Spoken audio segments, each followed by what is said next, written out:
Les rêveuses. Les rêveuses. Podcast. Vous écoutez le podcast des rêveuses. C'est un podcast qui accorde aux rêves oniriques, ceux qu'on fait la nuit, une place aussi importante que la vie qu'on mène à l'état de veille.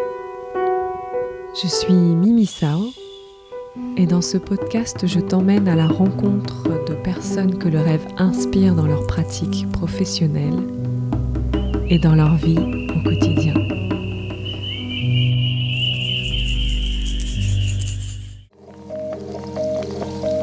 Bonjour à tous et à toutes. C'est le 3e épisode de la saison 2 des Rêveuses. Aujourd'hui, je reçois Ariana, anthropologue qui a découvert la thématique des rêves dans le cadre d'une recherche anthropologique chez les Quechua dans les Andes péruviennes. Dans cet épisode, elle nous parle de la dimension pratique et spirituelle que l'on rencontre dans ces sociétés. Elle nous explique aussi comment le rêve individuel peut se transmettre et servir le collectif. Bonne écoute.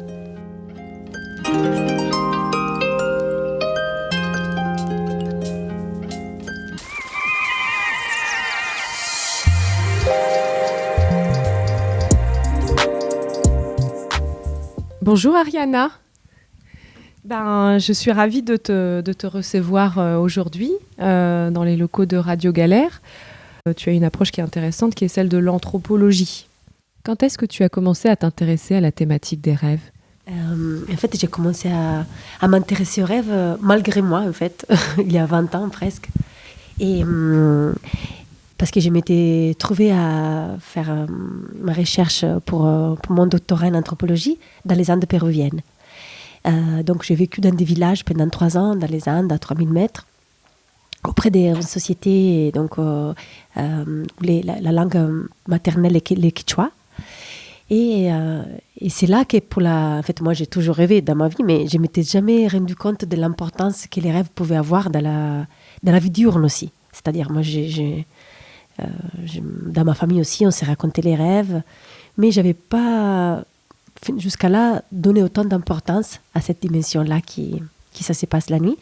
Et c'est comme si j'ai eu besoin d'arriver au Pérou, dans une société qui était très différente de la mienne, pour me rendre compte, en fait, que tout ce qui se passe la nuit avait une importance telle pour les personnes que j'ai rencontrées, qui disaient même, mais comment c'est possible ? Des fois, ils me disaient, mais chez vous, qu'est-ce que vous faites avec les rêves ?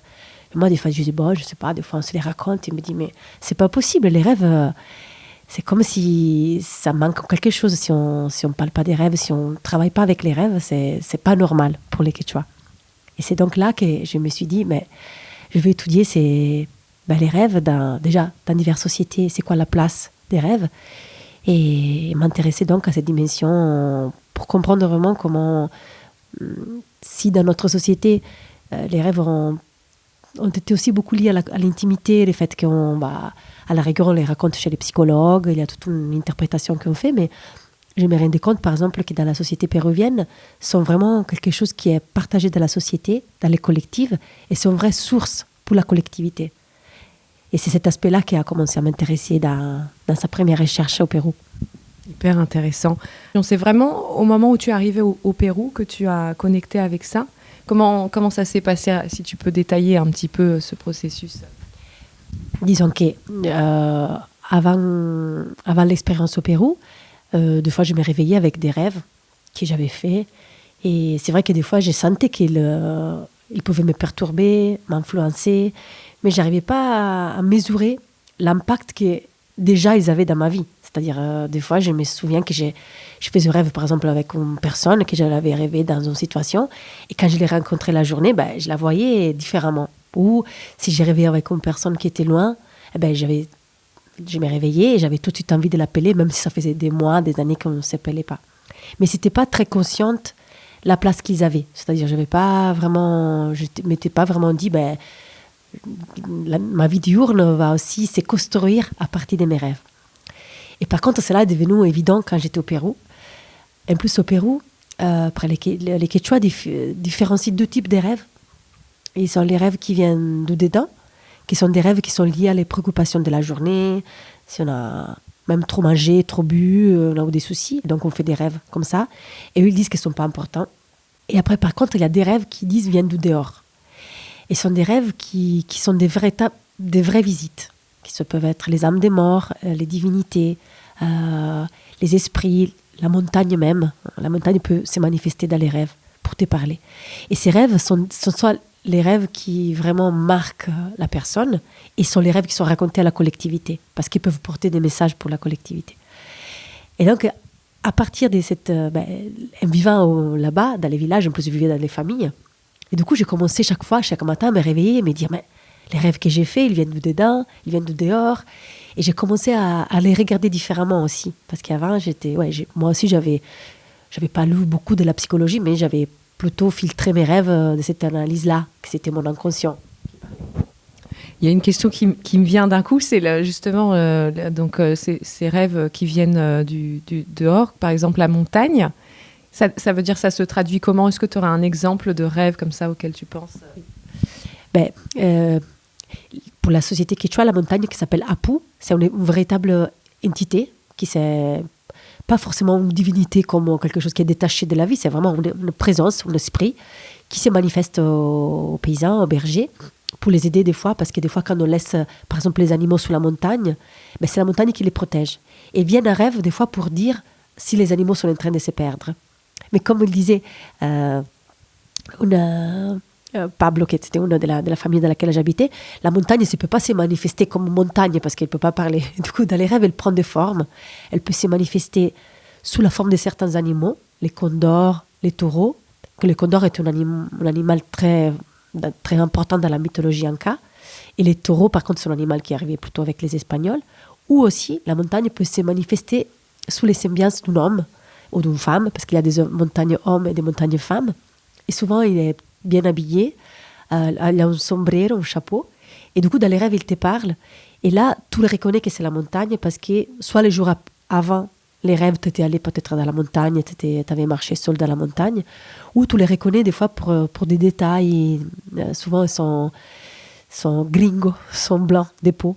Et ça, c'est intéressant parce que c'est comme si les figures de pouvoir qui ont été, malheureusement, qui ont marqué la vie aussi au Pérou, les colonisateurs, les Espagnols, les militaires après dans la guerre, la montagne a pris leur semblance, juste la semblance des pouvoirs, mais l'a détournée, parce que c'est la montagne qui parle. Ils prennent leur forme, mais c'est la montagne qui parle.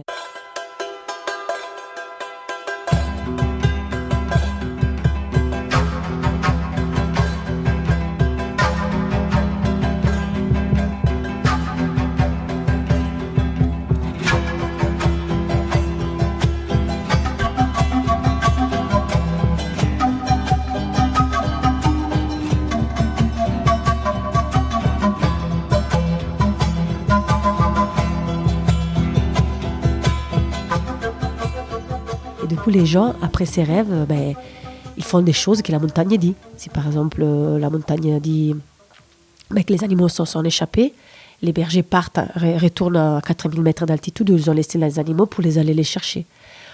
Ou la montagne peut soigner dans les rêves. Je me souviens très bien d'une femme qui avait des mal de tête incroyables, qu'elle n'arrivait pas vraiment Et du coup, une fois, elle a rêvé la montagne. Cette fois-ci, c'était une montagne femme, Antarctica, que c'était une montagne femme, qui lui a opéré la tête. Elle a ouvert la tête, elle a touché son cerveau et à partir de ses rêves, elle s'est soignée. Elle disait qu'il avait moins mal à la tête. Donc c'est vraiment des rêves où la montagne se manifeste sous diverses formes et ce sont des rêves aussi qui agissent sur les corps. C'est ça aussi que ça a changé ma représentation des rêves. Moi, je pensais que c'était plutôt une expérience de la tête, mentale, des images. Et au Pérou, les rêves sont racontés vraiment comme des expériences du corps. On sent beaucoup des odeurs, on a des bruits, déjà ils te racontent ton rêve, c'est très très sensoriel. Et souvent, ce sont des rêves dans les corps et avec les corps. Donc c'est vraiment plusieurs fois, les gens me racontaient au rêve et c'est touchant, par exemple, la part du corps qui avait été touchée dans les rêves et qui avait été soignée, ou aussi, des fois, la montagne peut annoncer aux maladies qui est en train d'arriver. Et dans ces cas-là, c'est plutôt des fois, ils rêvent par exemple un soldat qui te tire dessus. Et à partir de là, il y a un mal dans le corps qui se manifeste. Et donc c'est vraiment... Les rêves, c'est vraiment un outil à la fois pour aussi se soigner, c'est diagnostiquer. Et après, pour pour la vie quotidienne, pour les animaux, pour savoir quand on doit sembrer la terre ou pas, et comme ça. C'est passionnant, j'adore. Est-ce que justement, au contact des personnes que tu as rencontrées là-bas et de la culture et des interprétations qu'il peut y avoir, ta vision aussi du rêve a changé et l'interprétation que tu peux en avoir aujourd'hui, comment du coup tu nourris tout ça grâce à ton expérience là-bas? La chose qu'ils m'ont appris, justement, en vivant chez les Quechua, c'était que en fait, les rêves ont une vraie occasion de communication. Ils te permettent vraiment de communiquer dans ce cas, avec la montagne qui n'a pas les mots dans la journée que tu peux pas, mais qui dans les rêves te parle, mais aussi avec les morts, par exemple. Moi, je pense que la chose que j'ai plus appris aussi au Pérou, c'était comment les rêves peuvent être une source vraiment de continuer à communiquer avec les gens qui sont plus là. Au Pérou, là où j'ai travaillé et j'ai vécu, ils ont vécu une guerre dans les années 90, qui c'était la guerre avec Sentier Lumineux et l'armée péruvienne. Donc il y a beaucoup de gens qui sont morts dans les villages, qui sont disparus, des jeunes, des maris, les grands-parents. Et donc les gens étaient traumatisés par cette disparition, qui en plus n'avait pas d'un jour à l'autre. Ils ont été embarqués la famille et ils n'ont plus revu les personnes. Et c'est grâce aux rêves, les disparus se sont manifestés dans les rêves, ils ont continué à communiquer, à raconter, à expliquer, là aussi des fois où s'est trouvé leur corps. Les gens sont partis pour les chercher. Et c'est ça que c'est comme si c'était pour moi vraiment un grand enseignement, sentir que, en tout cas, dans les rêves, on peut continuer à communiquer avec les morts. Et c'est vrai que dans les processus des deuils, des fois quand on a des deuils, et c'est tellement déchirant le fait qu'avec la personne, tu ne peux plus parler.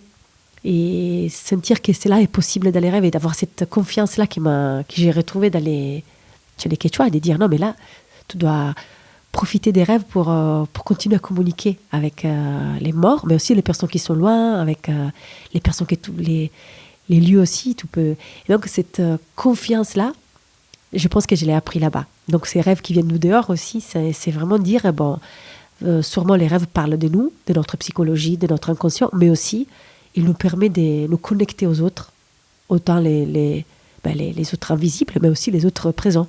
Moi, quand j'ai fait un rêve avec quelqu'un, je les raconte, et donc on discute de notre relation, ça devient partie aussi des parcours avec les gens collectivement vivants aussi.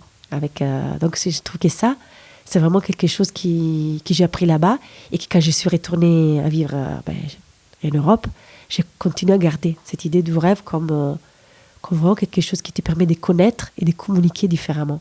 Dans un de tes articles, je crois, tu parlais des sociétés européennes comme sociétés individualistes.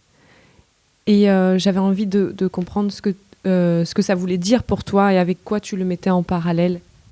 Sans généraliser, parce qu'après c'est même... Mais je pense moi, par exemple, je trouve qu'il y a des sociétés où l'individu, son développement personnel, ce qui est un individu, c'est très important, mais plutôt, la chose importante, c'est voir comment les collectives, la vraie puissance, c'est les collectives. Donc, et dans ces rapports aux rêves, je trouve que c'est intéressant, parce que si dans les sociétés européennes, justement, les rêves a été toujours reporté comme si chacun à partir des rêves, doit plus faire une introspection sur soi. Et il n'y a pas beaucoup de considérations du rêve comme quelque chose qu'on doit partager, par exemple, avec les autres, ou qui peut faire du collectif. Et dans d'autres sociétés, au contraire, vu que les collectifs, c'est le plus important, et donc tous ce qui sont les messages qui en arrivent à n'importe qui doivent être partagés, parce que ça peut bénéficier les collectifs. Et je trouve que dans ces rapports au sommeil, au rêve, on peut voir comment l'individualisme, qui a un peu caractérisé les sociétés européennes, et qui ça change aussi, parce que de plus en plus aussi, je pense qu'il y a ces esprits-là, et plus il était avant. C'était juste qu'il y a une époque où c'est un peu... Ça s'est un peu concentré sur le fait que l'importance, c'est le développement personnel et la réussite personnelle, alors s'il n'y a pas les collectifs qui fonctionnent, les individus ne peuvent pas aller très loin. Et c'est là, du coup, je trouve que, en tout cas, à partir des rêves, je trouve que c'est important comment il peut y avoir un renversement.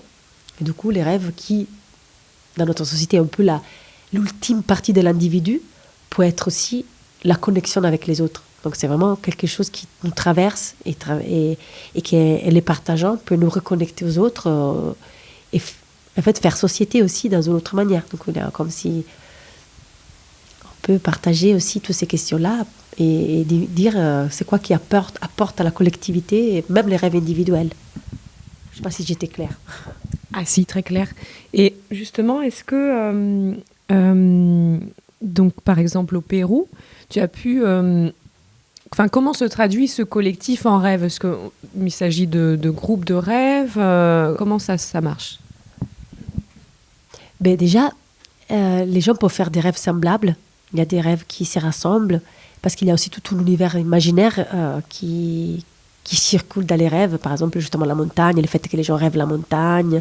Ils font des rêves qui se racontent et qui s'influencent les uns aux autres. Des fois, moi, je peux faire un rêve qui a fait ma grand-mère, ou a fait ma mère, ou mon père, parce qu'ils sont des rêves qui circulent et qui, du coup, il y a un imaginaire collectif qui s'imprime dans les rêves.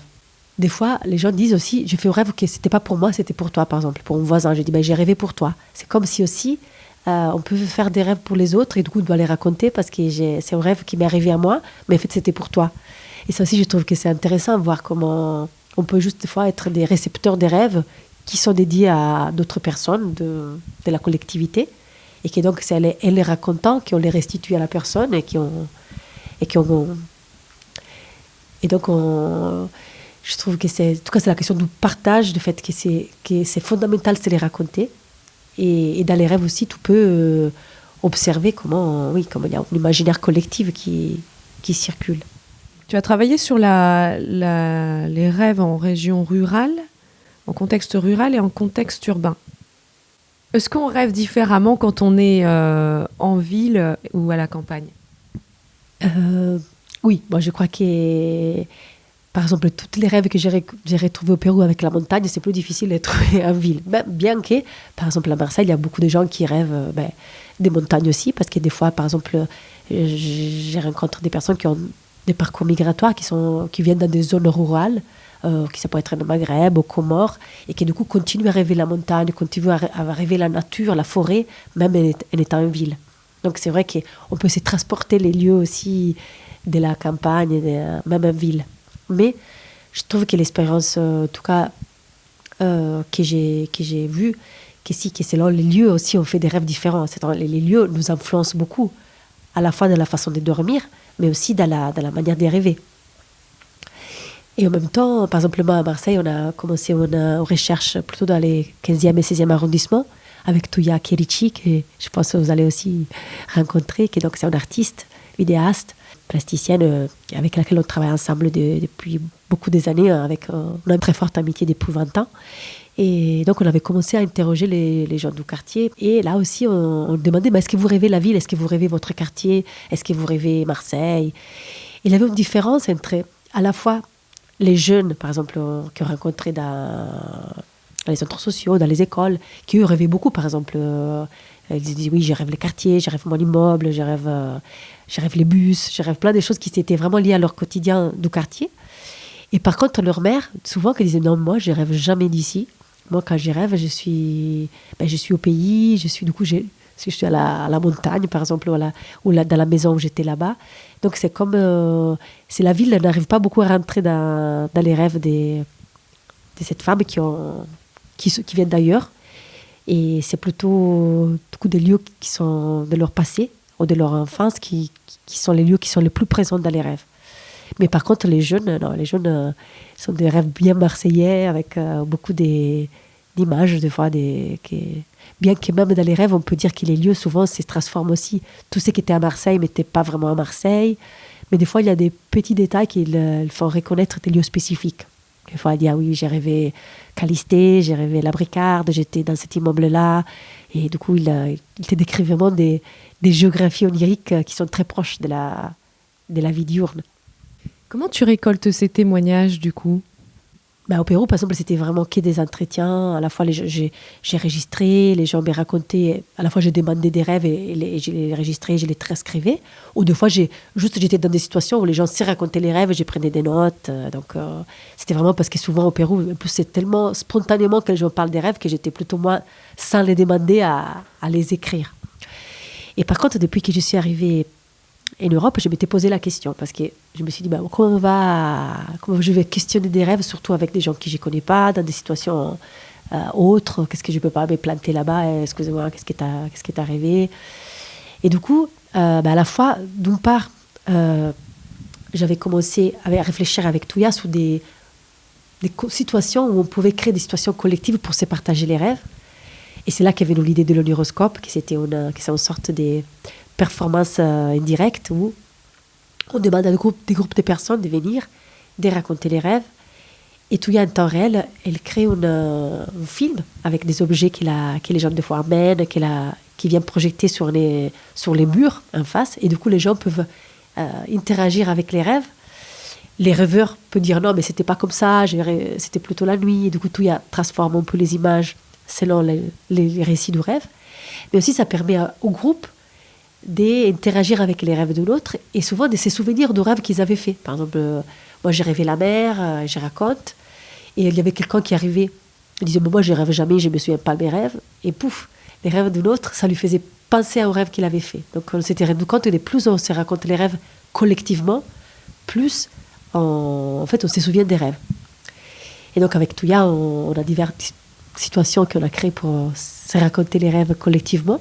Et après, moi aussi, j'ai rencontré par exemple, j'ai participé à des repas dans des centres sociaux pendant que les femmes cuisinaient les repas. On s'est raconté les rêves parce qu'elles-mêmes se racontent souvent les rêves, surtout les femmes qui viennent du Maghreb et des Comores. Sont très importants, les rêves sont là aussi des messages, des prémonitions. Et du coup, des fois, on se les raconte dans des situations collectives. Donc, quand ils sont dehors l'été, quand les sièges en bas de l'immeuble, ils se racontent les rêves.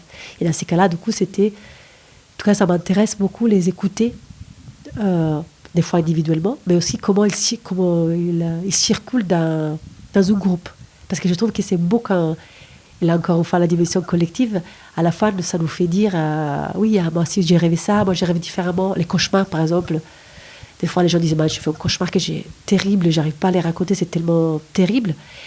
Et en fait, ils les racontent et se rendent compte que l'autre personne fait peut-être les mêmes cauchemars très semblables. Du coup, ça devient aussi une manière des fois de s'y libérer des choses qui pèsent, surtout dans les cas des cauchemars. Et je trouve que ça aussi, du coup, les collectifs, ça permet aussi d'absorber des rêves qui sont lourds des fois. Oui, le groupe permet ça, comme tu dis, c'est-à-dire une forme de confidence et de confiance, et qu'a priori, ce qui pourrait paraître inavouable, alors pour certaines personnes, parce que donc, j'avais dit, je co-anime aussi des cercles de rêve avec Claire, qui est consultante en rêve, et c'est vrai que souvent, ce qui ressort, c'est quand même le rapport à l'intimité, ce côté, non, en fait, il y a surtout les cauchemars, ça touche vraiment à la sphère de l'intime, et je ne peux pas le dire. Mais en groupe, parfois, il arrive que, en fait, comme tu dis, la confidence d'une personne va permettre à l'autre de s'ouvrir et puis on se rend compte qu'il y a des choses en commun. Est-ce que toi, tu observes dans ces contextes que tu crées de partage de rêves des moments où, en fait, demeure toujours cette pudeur, ce rapport à l'intimité, de dire il y a des choses, en fait, jamais je pourrais les dire, même en groupe. Tu vois, est-ce que ça arrive? Des fois, c'est arrivé par rapport à certaines prémonitions, par exemple. Des fois, justement, aujourd'hui, j'étais en train de faire un atelier sommeil parce qu'avec Touya, on a développé aussi un projet de recherche-action, plutôt sous les sommeils aussi, et où participe aussi un psychologue qui est Frédéric Fabre, et en collaboration avec l'ex-directeur du centre de sommeil de la Timone, qui s'appelle Marc Ré, qui est un docteur, qui ne participe pas aux ateliers, mais le suit de dehors. Et là, par exemple, aujourd'hui, c'était dans un atelier où on s'est raconté les rêves, et il y a une femme qui disait que justement, elle pouvait pas parler parce qu'elle voit des choses à l'avance. Et pour elle, c'est un poids très lourd parce que souvent, ce sont des choses pas belles. Elle rêve des morts, des choses qui se réalisent. Et du coup, pour elle, c'était par exemple dire je ne peux pas raconter ça, ça me pèse énormément, mais je ne peux pas les raconter. Et du coup, elle partageait vraiment cette souffrance aussi de dire pour moi, c'est un peu terrible de les voir avant. Parce que je me sens que je sais déjà des choses, mais si je les dis à la personne, elle peut pas les éviter. Du coup, c'est juste... Et ça, je l'ai retrouvé plusieurs fois sous les rêves prémonitoires, des personnes qui ne voulaient pas les raconter. Ou des rêves, des fois, qui sont un peu contre il peut y avoir un peu d'or sur des rêves qui vont un peu contre la morale. Par exemple, pour des femmes qui sont très religieuses et tout, des rêves sexuels ou des rêves... Mais en même temps, c'était drôle parce que des fois, par contre, d'un coup, ça libérait la parole. Quelqu'un racontait au rêve et là, ça permettait du coup à tous de dévoiler que oui, aussi, ils avaient fait ça, cet rêve-là, qu'ils étaient totalement hors de leur propre... ils n'auraient jamais imaginé de rêver ça et pourtant, ils ont fait ces rêves. Du coup, j'ai trouvé que la pudeur, ça peut être lié à la fois à des questions religieuses, parfois, ou des questions liées à des choses inadmissibles socialement, mais c'est doux. La confiance peut vraiment aussi libérer ces paroles-là, je trouve. Et sentir qu'ils ne sont pas jugés, il n'y a pas une interprétation, il n'y a pas à dire, du coup, c'est arrivé ça, ça veut dire ça, mais c'est juste l'écoute et le fait de les partager et d'essayer entre-écouter et entre-connecter, plutôt que de s'interpréter l'un les autres. J'avais vu dans un article que tu as écrit, dans la circulation des rêves de Quartier Nord à Marseille, le lien entre djinn, rouya, et que donc il y a des choses qu'on ne peut pas raconter. Est-ce que tu peux donner plus d'informations là-dessus ? Il y a des rêves, par exemple, certains rêves qui viennent de Dieu, par exemple, pour certaines femmes qui les interprètent sous les biais de l'islam, ils disent que ces rêves-là sont vraiment, soit tu les racontes à l'imam, à la rigueur, parce qu'il peut te les interpréter, soit sont des rêves vraiment des messages on ne peut pas les raconter, en tout cas à n'importe qui, dans des situations comme ça. Et à la fois, on peut les raconter, soit c'est après qu'ils se sont réalisés, soit sont des rêves juste qu'on ne peut pas raconter. Ce sont vraiment des rêves qui ne peuvent pas circuler comme ça dans des contextes... comme j'ai raconté avant, préparer au repas, tu ne peux pas raconter ce type de rêves. Et après, il y a des rêves, par contre, qu'on peut raconter. Des fois, les rêves des djinns aussi sont des rêves qui font peur, parce qu'ils sont qu'il y a quelque chose qui... Par exemple, dans un foyer qu'on avait travaillé, c'était des femmes, des jeunes mères qui avaient 18 ans, elles habitaient tous dans les foyers. Et elles, souvent, faisaient des rêves qui disaient que c'était les djinns qui les faisaient des tentations dans les rêves. Et qui, du coup... elles ne pouvaient pas raconter ses rêves, elles avaient peur en même temps parce qu'elles étaient ici à Marseille souvent seules, elles n'avaient pas la famille et du coup se sentaient plus fragiles par rapport aux attaques des esprits aussi. Et du coup, ces types de rêves, elles avaient du mal à les raconter, ça leur faisait plutôt peur. Mais du coup, elles avaient tous des techniques pour faire avec ces rêves. Donc il y avait soit lire des pages du Coran, soit les mettre sous l'oreiller ou faire des rituels pour se libérer de ces rêves. Mais du coup, préférer faire ça plutôt que les raconter. Et dans un de tes articles aussi, tu dis que dans la culture de l'islam, les mauvais rêves peuvent être racontés aux toilettes, c'est ça ? Oui, il y a un peu cette idée que quand il y a un mauvais rêve, les garder toutes seules, c'est quand même dur. Et du coup, il faut les raconter. Mais c'est pas bien de les raconter à quelqu'un. Et du coup, il faut les raconter à quelque chose. Parfois, des lots, par exemple. Ouvrir les robinets des lots et faire... Comme si tu racontais à l'eau qui coule, tu fais descendre les rêves. Ou aux toilettes, après, tirer la chasse. Et ça, c'est fort parce que même au Pérou, par exemple, on me dit qu'au mauvais rêve, il faut les raconter à quelqu'un, souvent à un chien qui passe. Tu les racontes au chien et le chien part avec les rêves. Donc c'est intéressant comment on peut les raconter aussi à des êtres, pas forcément des humains, mais qui quand même, il reçoit ces rêves et il l'emporte.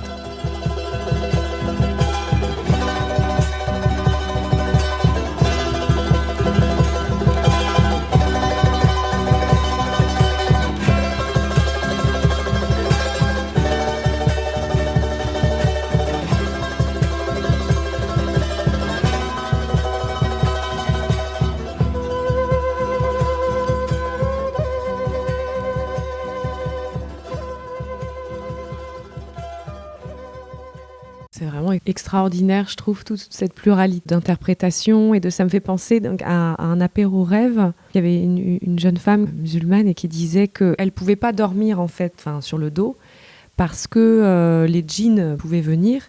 Pour dormir, il fallait que son côté droit soit ouvert parce que c'est le côté des anges. Et le côté du cœur, il faut qu'il soit protégé, sinon les djinns peuvent venir aussi. Ça me fait penser aussi à un autre monsieur du coup qu'on avait rencontré en prison, qui lui disait qu'une fois il avait rêvé, toujours dans la culture de l'islam, qu'il perdait une dent, et ça veut dire que tu vas perdre quelqu'un, qu'il ne faut pas le raconter sinon ça se produit, Et donc, en l'occurrence, ça s'était produit. Et donc, il y a une forme de culpabilité aussi de justement de ces rêves-là, comme tu dis, un peu prémonitoires. Et ça me fait penser à, tu vois, en Europe, enfin en Occident, j'ai l'impression qu'il y a quand même une manière un petit peu de voir les choses. Alors, on a des influences avec Freud. Bon, quoi qu'on en dise, en fait, il a ouvert quand même beaucoup de choses sur l'inconscient. Je trouve que moi, à titre personnel, je trouve que c'est vraiment fabuleux ce qu'il a ouvert sur ce terrain-là, Jung et tout ça. Et qu'en même temps, tu vois, en t'écoutant, on peut s'ouvrir aussi de tous ces autres aspects et en fait mettre un peu les ingrédients qu'on veut pour interpréter ses rêves. Qu'est-ce que t'en penses, toi ? Tout à fait, moi je suis tout à fait d'accord avec toi. Je pense qu'à la fois, moi je ne réunis pas du tout la psychologie, la psychanalyse. Je pense qu'il y a des découvertes super importantes qui ont été faites. Mais je trouve que c'est beau comme les gens bricolent avec justement les différents... Moi, par exemple, il y avait une jeune fille qui venait de Tunisie et qui du coup, elle me disait, par exemple, moi, elle avait étudié la psychologie. Elle disait, il y a des rêves qui, moi, j'interprète avec la manière psychologique de Freud. Et il y a des rêves, par contre, qui je demande à ma mère, parce que c'est elle seulement qui peut les interpréter, parce que ce sont des rêves qui me permettent de savoir des clés d'action, par exemple, faire des choses. Parce qu'elle me dit des fois, si les rêves de la psychanalyse ne disaient pas comment faire des choses grâce aux rêves. Et par contre, il y a toutes des interprétations plus culturelles. Par exemple, les Kabyles aussi, ils ont beaucoup de clés d'interprétation des rêves. Et tu dis, si tu arrivé ça, peut-être que ça veut dire que tu dois faire ça. Donc, c'est vraiment une clé d'action. Et du coup, elle savait très bien, elle arrivait à bricoler à la fois des rêves qui étaient plutôt psychologiques et des rêves plutôt qui pouvaient être interprétés par sa mère. Du coup, et je trouve que moi aussi, j'ai commencé un peu à bricoler avec ça. Il y a des rêves que j'interprète un peu comme je me demande à la question à la manière que tu vois, c'est un rêve du dehors. Après, je me dis, peut-être que c'est là, par contre, c'est un rêve de peur. Je bricole un peu avec à la fois mes propres croyances et l'influence de la psychologie. Mais je reste très ouvert aussi un peu à ce mystère des rêves. Je trouve que la chose belle et qui fait peur aussi des rêves, c'est que ça reste quelque chose de vraiment de très mystérieux, de très ouvert. Du coup, on ne peut pas, finalement, même les scientifiques, les neurologues, ils n'arrivent pas vraiment à expliquer complètement pourquoi on rêve, comment on rêve. Et du coup, ce mystère-là, ça permet de bricoler, je trouve, et c'est beau, parce que du coup, ça fait que... Et du coup, en écoutant les autres, dans les ateliers aussi, je vois, c'est beau parce que du coup, chacun se donne des conseils sur la manière dans laquelle ils appréhendent ou le feraient avec ses rêves. Et je trouve que ça montre que tout ça, c'est vivant et qui continue à se transformer même dans notre société. Moi, quand je rêve, je m'intéresse beaucoup au sentiment final. Donc ça, c'est une méthode que j'ai apprise au contact de Claire, interviewée dans le premier épisode de la saison 2, qui m'a proposé de m'intéresser au sentiment final. Donc maintenant, j'ai un carnet de rêves où je note des titres de rêves et le contexte et tout ce qui se passe dans le rêve.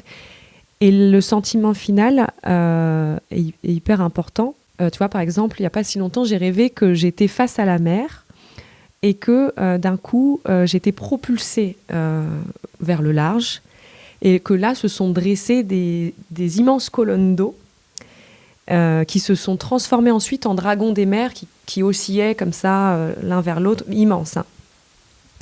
Et donc, la mer était déchaînée.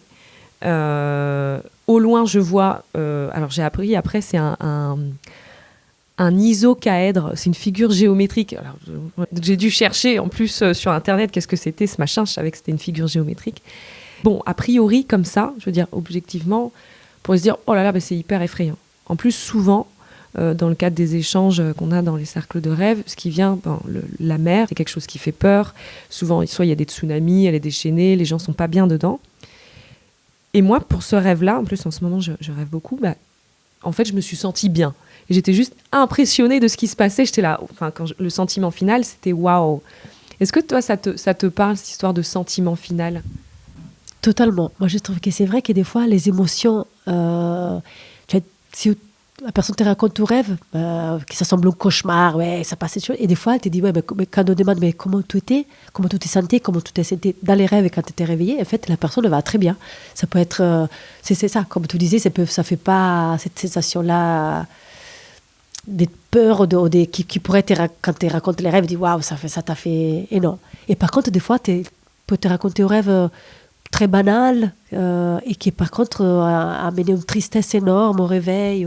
C'est vrai qu'il n'y a pas forcément les mêmes émotions que les rêves, que les contenus du rêve pourraient te faire soupçonner, sont autres au réveil. Et je trouve que c'est beau ce qu'il te dit. Et je trouve que moi aussi, j'observe comment, quand les personnes me disent non, mais moi je ne me souviens pas les rêves, moi, ça ne compte pas. Mais après, des fois, il raconte aussi que des fois, il se réveille déjà avec, par exemple, le mal humeur, ou des fois, que tu es réveillé déjà au super bien. Et ça peut faire soupçonner aussi que ce sont des rêves qu'on a fait. Peut-être qu'on ne se souvient pas les contenus, mais qui déjà nous ont laissé des émotions. C'est les premiers moments où tu te réveilles, tu t'amènes derrière ce que tu as passé la nuit. Et même quand tu ne te souviens pas, je trouve que ces émotions-là nous habitent. C'est pour ça que je trouve que l'influence des rêves, ça se passe vraiment pour ces émotions-là. Et même pour des gens donc, qui n'ont pas forcément une culture des rêves ou qui n'ont pas la question de dire ouais, les rêves sont importants. Et pourtant, sont très influencés par ces émotions qui restent au réveil. Il y a plusieurs catégories de rêves. Par exemple, des rêves qui sont, on va dire, réactifs, tu sais, qui sont en lien avec ce que tu peux avoir vécu la journée et qui ressassent un petit peu ce qui s'est passé, chose un peu quotidienne. Des rêves plutôt compensateurs où du coup, là, il y a une émotion que t'as pas pu exprimer dans la journée, par exemple, là, ça va s'extérioriser, ou un désir, ou quelque chose comme ça. Et il y a des rêves aussi, je trouve, qui sont spirituels. Moi, je les nomme comme ça, où tu as vraiment l'impression de faire une rencontre et qu'il y a quelqu'un qui vient dans les rêves. Moi, personnellement, c'est des rêves qui me font assez peur, dans le sens où... alors, des fois, je rencontre des personnes dans mes rêves et en fait, je ne sais pas qui elles sont. Et donc, j'ai une petite inquiétude. Et si j'ai de la lucidité dans le rêve que j'arrive à contrôler, en général, j'essaye de faire en sorte que ça s'arrête. Parce que je ne peux pas contrôler. Est-ce que toi, par rapport à ton expérience et les témoignages que tu as pu avoir, comment on peut accueillir ces types de rêves quand on a l'impression vraiment qu'il y a quelqu'un qui rentre dans le rêve ? Les rêves visites, c'est vrai que ça peut faire peur. Moi, j'ai par exemple des personnes que j'ai rencontrées qui ont peur de rêver les morts, par exemple. Parce que c'est vrai qu'on a parlé avant de la communication et tout, mais rêver les morts, ça, des fois, par exemple, ça peut vouloir dire qu'il veut t'amener, pour certaines cultures aussi.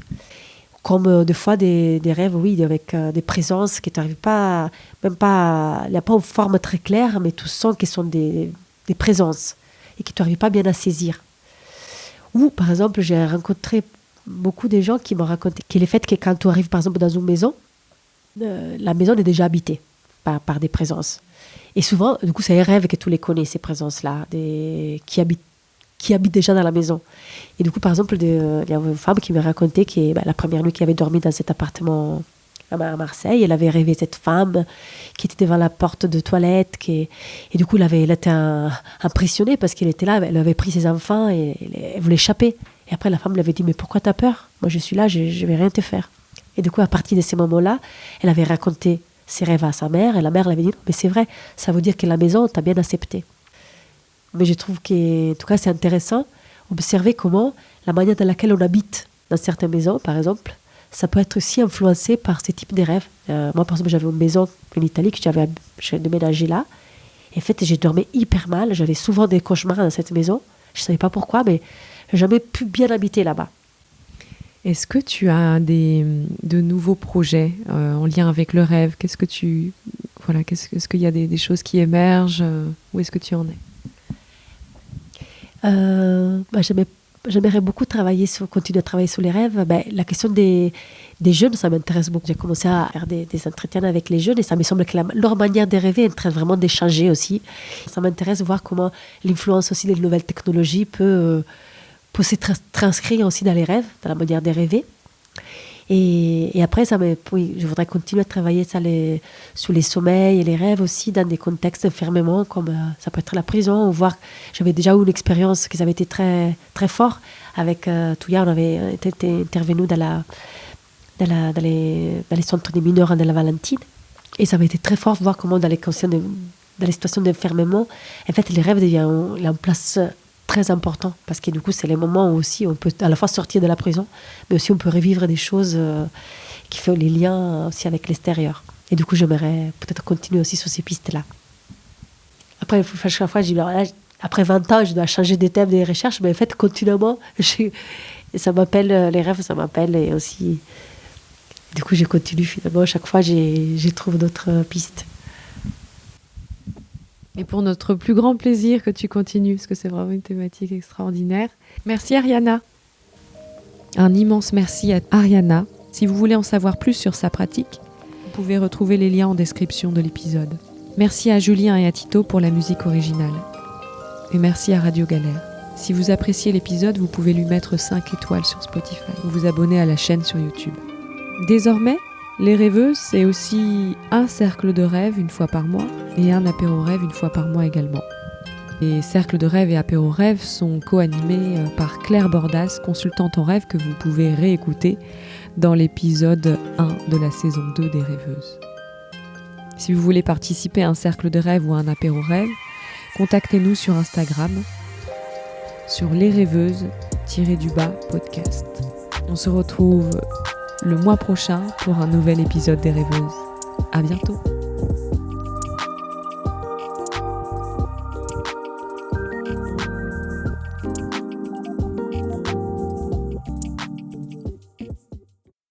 Les Rêveuses, podcast.